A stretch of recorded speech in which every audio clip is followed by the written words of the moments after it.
Fala galera do primeiro ano, vamos lá para nossa primeira videoaula desse momento diferente que estamos vivendo, né? Mas é importante a gente continuar nossos estudos, né? E principalmente a gente se preocupar em preservar as nossas vidas. Então é necessário essas medidas agora, nesse momento que é um momento diferente, tá? É um momento ímpar, é um momento em que a gente muitas vezes vê isso, né, na história, a gente estuda isso, a gente estuda esses acontecimentos, como por exemplo quando a gente trabalha lá com a questão da peste negra, né, a gripe espanhola, e agora a gente está vivenciando um acontecimento que também vai entrar aí para a história, a nossa disciplina. Mas hoje o professor está aqui não para falar para vocês sobre essa questão, né? Eu vim aqui hoje para a gente começar aí os nossos encontros remotos, os nossos encontros virtuais, né? E para a aula de hoje, apesar de vocês já terem estudado isso, que eu tenho certeza que vocês acompanharam essas videoaulas que anteriormente foram disponibilizadas pelo Positivo para vocês, eu vim aqui hoje para a gente retomar alguns aspectos da Antiguidade Oriental. Bom, isso porque depois, na sequência, depois dessa primeira de hoje, na sequência eu vou conversar com vocês sobre os hebreus, sobre os fenícios e os persas, né? E hebreus, fenícios e persas também viveram aí, né, nesse momento da história, né? E a gente periodiza também os hebreus, fenícios e persas como povos que viveram na chamada Antiguidade Oriental. Então o que foi de significativo que a gente trabalhou de Antiguidade Oriental? Primeiramente a gente trabalhou com a ideia de que os povos da Antiguidade Oriental foram os povos que se desenvolveram na região do chamado Crescente Fértil. Crescente Fértil é uma região que corresponde, né, do Egito até a região do atual Iraque. Pensando historicamente, seria da civilização egípcia da antiguidade até onde se desenvolveu a civilização mesopotâmica. E por que Crescente Fértil mesmo? Primeiro porque a região, ela forma, né, ela tem o formato de uma lua na fase crescente, e fértil exatamente por causa da fertilidade do solo daquela região, uma região que, pensando no clima, seria uma região inóspita, porque nós estamos falando de área de deserto, mas que por uma questão natural, a presença de rios, ela se tornou uma região de sedentarização. Povos que eram nômades se sedentarizaram nas margens dos rios, de grandes rios, né, que existem aí nessa região do chamado Crescente Fértil, e esses rios possibilitaram aí o surgimento das primeiras civilizações. Então a região do Crescente Fértil para nós é o berço das primeiras civilizações. A gente também diferenciou na aula o que é uma civilização, né? A gente diferenciou não, a gente caracterizou, melhor dizendo, o que é uma civilização. Vamos entender por civilização aquelas sociedades que possuem uma complexidade de organização. E essa complexidade de organização ela se fez necessária a partir do momento em que houve o crescimento populacional. Então, a partir do momento que esse crescimento populacional se configurou e as sociedades elas tiveram que organizar sistemas de poder político, sistemas econômicos, sistemas religiosos para poder organizar aí a vida do grupo, a gente está falando das primeiras civilizações. E essas primeiras civilizações, de acordo aí com os registros da história, elas se desenvolveram aí na região do chamado Crescente Fértil. Nessa região, duas se destacaram: a civilização egípcia e a civilização mesopotâmica. E aí eu caracterizo para vocês elementos que são em comum aos egípcios e aos mesopotâmicos. Tanto os egípcios quanto os mesopotâmicos, eles formaram na antiguidade aquilo que nós chamamos de impérios teocráticos do regadio. Vamos para as duas palavrinhas aí, teocráticos, onde o líder ele era visto como Deus ou como representante de Deus. Para os egípcios, ele era visto como Deus. O faraó era o Deus vivo. Para os mesopotâmicos, ele era o representante de Deus. Tá? Regadio. Teocráticos a gente já sabe o que é agora. Agora, o que é um império teocrático do regadio? Regadio nos remete à ideia do aproveitamento da cheia dos rios para o desenvolvimento da agricultura, certo? As chamadas civilizações fluviais. Esse é um elemento que trouxe um diferencial bastante significativo para essas civilizações que se formaram nessa região. Outro elemento em comum, tanto para os egípcios quanto para os mesopotâmicos, foi a organização a partir de um modo de produção que nós conhecemos na história como modo de produção asiático. No modo de produção asiático, quais são as características? Primeira delas, a propriedade das terras é do Estado. O Estado é o dono das terras. Segunda característica importante, a população. A população, ela se submete à chamada servidão coletiva, ou seja, todos trabalham para o desenvolvimento do Estado. Essa é a característica marcante aí do modo de produção asiático, a ideia da servidão coletiva. Aí vocês poderiam perguntar para mim assim, mas e escravidão? A escravidão existiu nas civilizações aí do Egito e da Mesopotâmia, por exemplo? Sim, mas ela não representava o principal modo de produção. Não, o principal modo de produção, a força de trabalho mesmo estava na servidão coletiva, ou seja, na população que era livre e que realizava trabalhos para o Estado. A escravidão, ela existia, mas ela não era a principal força de trabalho, tá certo? Então, egípcios e mesopotâmicos, eles não se configuram como sociedades escravistas, como a gente vai ver, né, na sequência aí, quando a gente for estudar a Grécia, quando a gente for estudar Roma, por exemplo, que daí eles são sociedades escravistas, onde o escravo ele representava aí o principal elemento aí dentro da questão do modo de produção, o modo de produção escravista daí, certo? Bom, trabalhei com vocês a questão da Mesopotâmia, vou destacar alguns tópicos aqui que a gente já havia falado, né? Que é a questão de que a Mesopotâmia ela é uma região que está onde hoje é o atual Iraque, né? Entre os rios Tigre e Eufrates. Tá? O nome Mesopotâmia é um nome que os gregos deram para aquela região, tá bom? Então, os povos que viviam naquela região, eles não se autodenominavam como mesopotâmicos, isso aí é uma denominação que os gregos deram, né? Mesopotâmia significa terra entre rios. Então, é o destaque que a gente tem que dar aí para essa característica natural aí, que foi um elemento que marcou aí essas sociedades, inclusive os próprios contemporâneos, né, que eram os gregos, que acabaram observando aquela região como a região entre os rios. Na Mesopotâmia a gente tem uma característica que deve ser levada em conta, a gente não pode esquecer isso daí. Os mesopotâmicos eles nunca formaram um estado unificado, né? Ali nós tivemos vários povos que habitavam aquela região, tá? E eles viveram o princípio de organização que nós conhecemos historicamente falando com o nome de cidade-estado. O que é uma cidade-estado? É onde nós temos uma autonomia política. Cada cidade ela tinha uma autonomia política de Estado. É claro que em alguns momentos uma delas se sobressaía e submetia a outra ao seu domínio, mas isso não levou os povos da Mesopotâmica a se configurarem aí numa unidade territorial e numa unidade política, tá certo? O que nós tivemos marcante ali foi essa característica aí de serem cidades-estado, certo?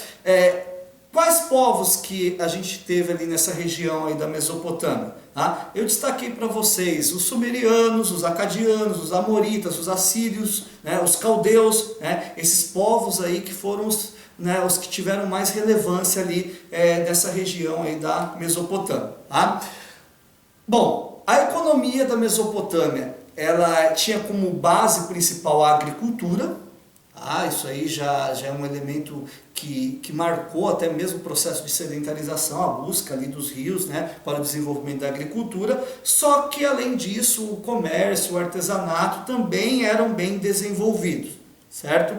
Bom, a ideia da sociedade teocrática ela era bastante evidente, bastante marcante na sociedade mesopotâmica, onde havia, né, um processo assim, que levava as pessoas a ter um entendimento de que a propriedade da terra não pertencia aos seres humanos, mas pertencia aos deuses. Tá? E os líderes e os sacerdotes, como sendo aí, né, os representantes entre os homens e os deuses, eles acabavam administrando aí a propriedade das terras. Então havia um entendimento de que a propriedade pertencia aos deuses, só que os seus representantes aqui na terra que teriam aí a função de administrar essas terras. Tá? Não havia a ideia da propriedade privada, mas acabava se configurando aí uma posse de terra a partir dessa ideia aí dos representantes dos deuses que administravam a terra.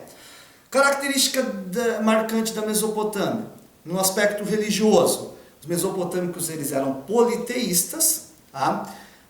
Acreditavam em vários deuses, sendo que esses deuses eles estavam muito associados aos fenômenos da natureza.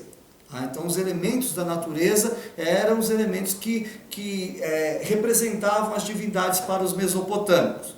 Os mesopotâmicos eles não tinham crença na vida após a morte, tá? Eles acreditavam que tudo aquilo que eles faziam ali, tá? Toda a forma de vida deles e tudo, né? As cerimônias para os deuses, era visando as recompensas terrestres. Tá? Isso é uma característica que marcou aí os povos que viveram na Mesopotâmia.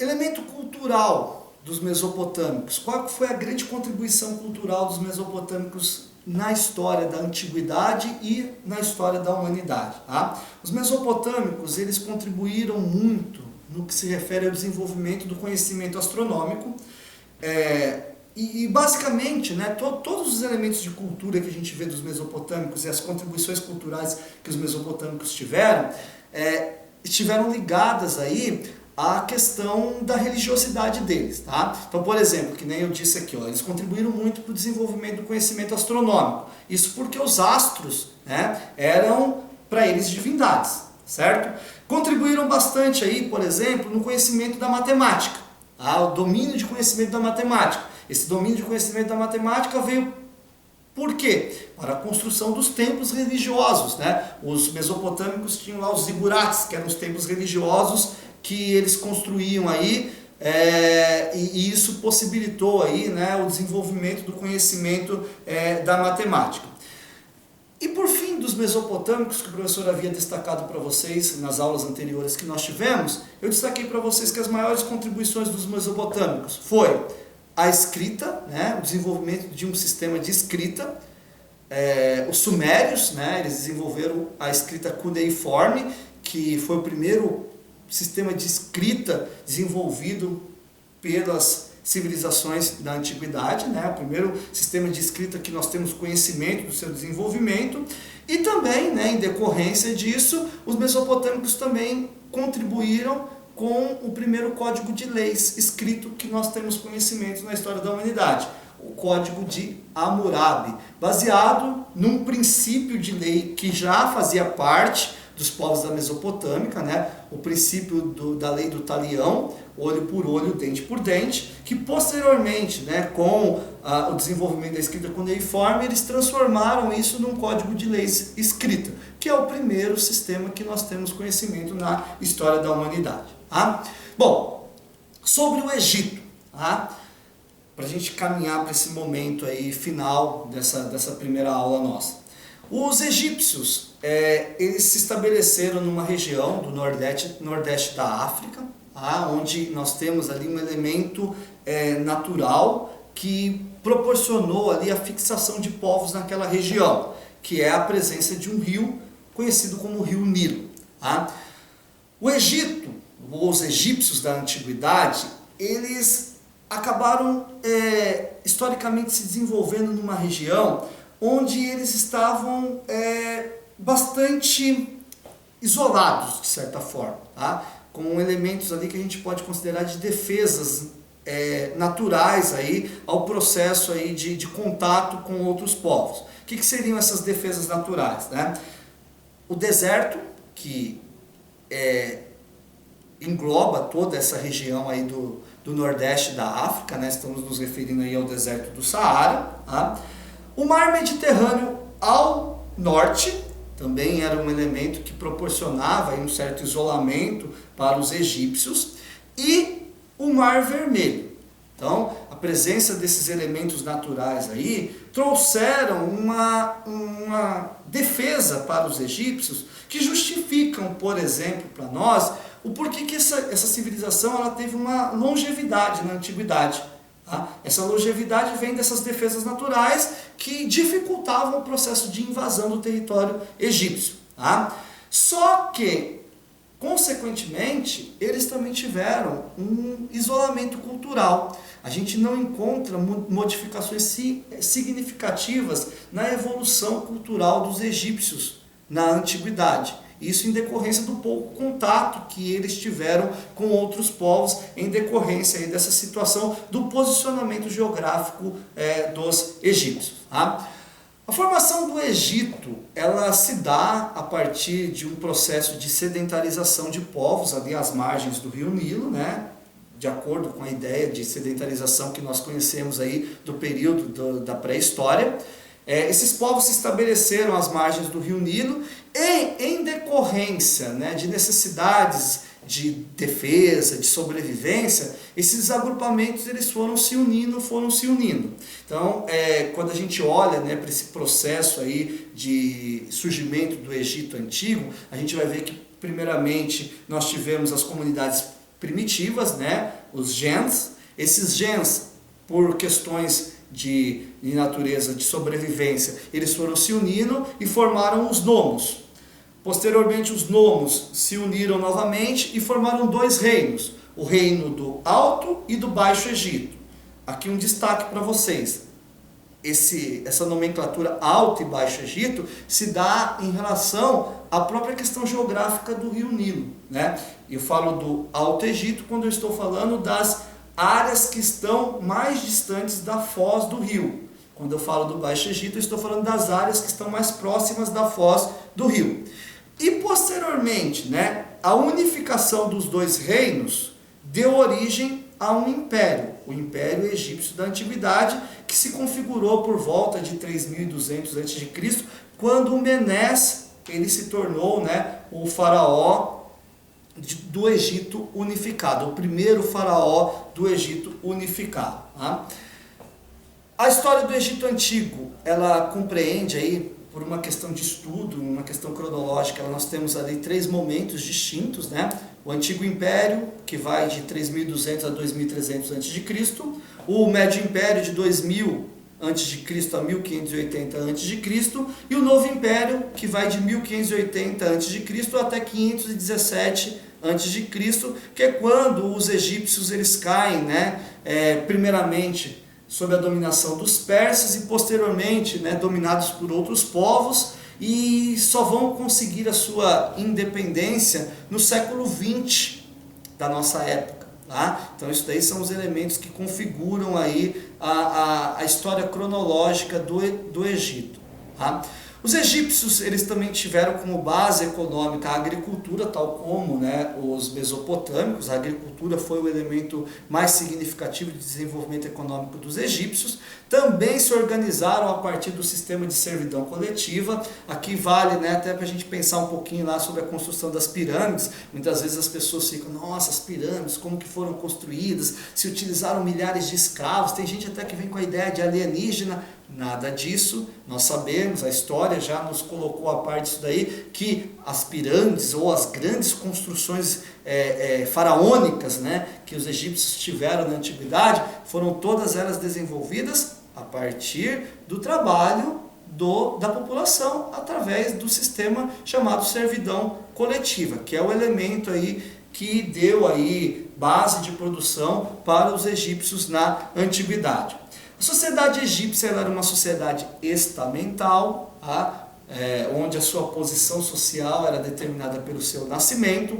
Basicamente nós encontrávamos 3 grupos, né, nessa sociedade: o faraó e a família, os sacerdotes, os altos funcionários e a nobreza, e a maioria da população composta pelos camponeses, os chamados felás, e um número um pouco menor de escravos. Essa era a base da sociedade egípcia. Tá? No aspecto religioso, os egípcios eles eram politeístas, acreditavam em vários deuses. Os deuses egípcios eles tinham a característica de serem representados na forma de homem e de animais. Por isso aquela palavrinha que vocês vão encontrar aí quando fizerem leitura sobre o Egito Antigo, os deuses egípcios eles tinham a forma antropozoomórfica. Antropo, homem, zoo, animal, mórfica, forma. Tá? Isso fez com que os egípcios também tivessem o culto, dentro do aspecto religioso, a diversos animais. Né? Então, por exemplo, a vaca, o touro, o gato, o crocodilo, tudo representavam aí divindades para os egípcios. Tá? Os egípcios eles tinham como principal divindade, nesse panteão de deuses aí, o Amon-Ra, ele era considerado o principal deus, e os egípcios acreditavam na vida após a morte. Tá? E é por isso que eles desenvolveram, né, a técnica da mumificação, que contribuiu bastante para o conhecimento dos egípcios da anatomia humana. Né? A gente pode dizer até mesmo para o desenvolvimento do conhecimento que posteriormente vai ser o conhecimento aí da medicina. Tá? Eles contribuíram bastante aí nessa questão. Bom, para a gente encerrar hoje, né, eu fico por aqui. Na sequência aí eu vou produzir mais um vídeo para vocês, falando um pouquinho mais sobre o Egito. Principalmente, né, eu passei rapidamente hoje falando sobre o Antigo, o Médio e o Novo Império. Eu vou desenvolver aí um pouco mais esse conteúdo com vocês e finalizar com a cultura egípcia. Tá? Aí a gente fecha aí esse conteúdo e partimos aí para finalizar com os hebreus, fenícios e persas também. Bom, espero que logo aí a gente possa se reencontrar. De verdade aí tenho bastante saudade dos nossos encontros semanais de forma presencial. Mas eu acredito que é necessário mesmo esse momento, né? Defendo essa ideia da gente manter aí esse momento, até mesmo para preservar as nossas vidas, tá bom? Mas estou com saudade de todo mundo aí, e a gente se encontra em breve em mais um momento virtual como esse. Valeu? Até mais!